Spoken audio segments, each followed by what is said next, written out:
Greetings from the voice of Allan Kardec. And welcome from the voice of the spirits. We are here once again to take you on another small journey through the Spirits book by Allan Kardec. Today we will start Part 4, Chapter 1, covering relative happiness and unhappiness, questions 920 to 928. Enjoy. Question 920. Can people enjoy complete happiness while on earth? No, because life has been given to them as either a trial or an expiation. It is up to them to mitigate their misfortunes and be as happy as possible while on earth. Question 921. We can understand that people will be happy on the earth when humanity as a whole is finally transformed. But meanwhile, is it possible for anyone to enjoy relative happiness? Most of the time, people are the artisans of their own unhappiness. If they would practice the law of God, they would spare themselves many misfortunes and enjoy a state of happiness that is as great as their existence on such a dense plane will allow. Author's remarks for question 921. Those who have a sufficient understanding of their future destiny do not see their corporeal existence as anything more than a quick journey. It is like a momentary stopover at a dreadful inn. They easily console themselves regarding a few passing annoyances on a journey that will lead them to a better situation to the degree they have prepared themselves for it. We are punished in this life through the infractions we commit against the laws of corporeal existence, through the misfortunes resulting from such infractions, and through our own excesses. If we were to trace what we call our earthly misfortunes back to their origin, we would see that most of them are the result of an early deviation from the straight and true road, thereby entering onto the wrong path, and from one thing to the next we finally fell into disgrace. Question 922. Earthly happiness is relative to the position of each person, and what might suffice for the happiness of one would be misfortune for another. Is there nevertheless a common standard of happiness for all? For material existence, it is the possession of all that is necessary. For the moral life, it is a good conscience and faith in the future. Question 923. Doesn't that which would be superfluous for one become a necessity for another, and vice versa, according to their social position? Yes, according to your materialistic ideas, your prejudices, your ambition, and all your absurd notions, for which the future will demand justice when you finally comprehend the truth.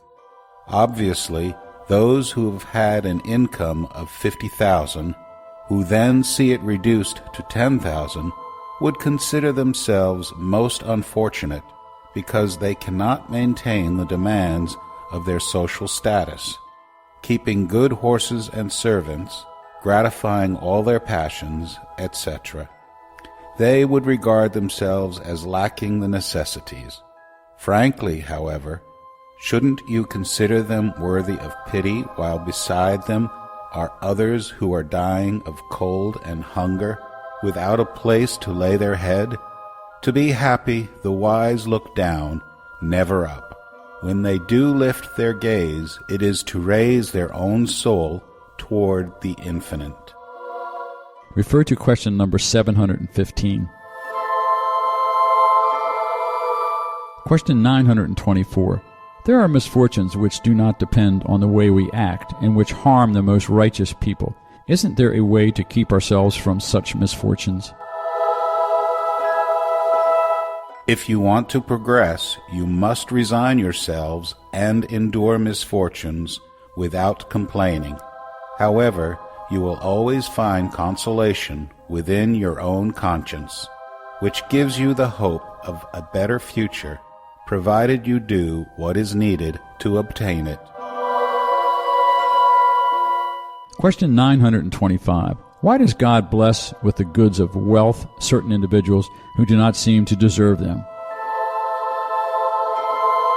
It looks like a favor to those who do not see beyond the present. But you yourselves know that wealth is a trial that is usually more dangerous than poverty. Refer to question number 814 and those following. Question 926. Because it creates new necessities, isn't civilization the source of new afflictions? The misfortunes of this world result from the artificial needs you create for yourselves. People who know how to limit their desires, seeing without greed whatever might lie beyond their means, spare themselves many disappointments in this life. The wealthiest are really those who have the fewest needs. You envy the pleasures of the people who appear to be the fortunate ones of this earth. But do you happen to know what is in store for them? If they use their wealth only for themselves, they are selfish and will suffer a reversal. Pity them instead. God sometimes allows the wicked to prosper, but their prosperity is not to be envied, because they will pay for it with bitter tears. If the righteous are unfortunate, it is because they are going through a trial that will be credited to them if they bear it with courage. Remember the words of Jesus. Blessed are those who suffer, for they shall be comforted. Question 927. Superfluity is certainly not indispensable to happiness, but the same does not apply to necessities. So isn't the misfortune of those who are deprived of them real? They are truly unfortunate only when they lack what is necessary for their life and the health of their body. Such deprivation is perhaps the result of their own making, and they can only blame themselves for it. If it has resulted from the wrong of another, the responsibility would fall upon the one who has caused it. Question 928. Through the special nature of our natural aptitudes, God obviously shows to each one of us our vocation in this world. Don't many misfortunes come from the fact that we are not following the right vocation? That is true, and many times parents are the ones who, through pride or avarice, make their children deviate from the path outlined for them by nature, thereby compromising their happiness. They will be held responsible for having done so. Subquestion 928. So, would you consider it right if the son of a man of the upper classes becomes a cobbler, for instance, if that was his aptitude? You do not need to resort to absurdities and exaggerations. Civilization has its necessities. Why would the son of an upperclassman become a cobbler if he can do other things?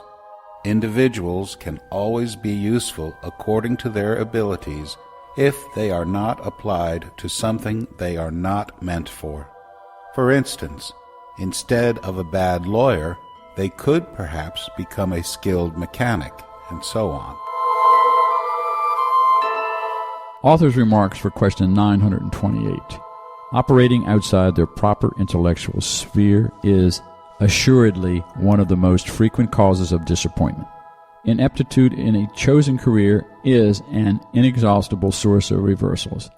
Then pride is added to the mix, which keeps the individuals from resorting to a more humble profession, and they often regard suicide as the ultimate remedy for escaping from what they consider as humiliation. If a moral education had raised them above all of the prejudices of pride, they would never become destitute.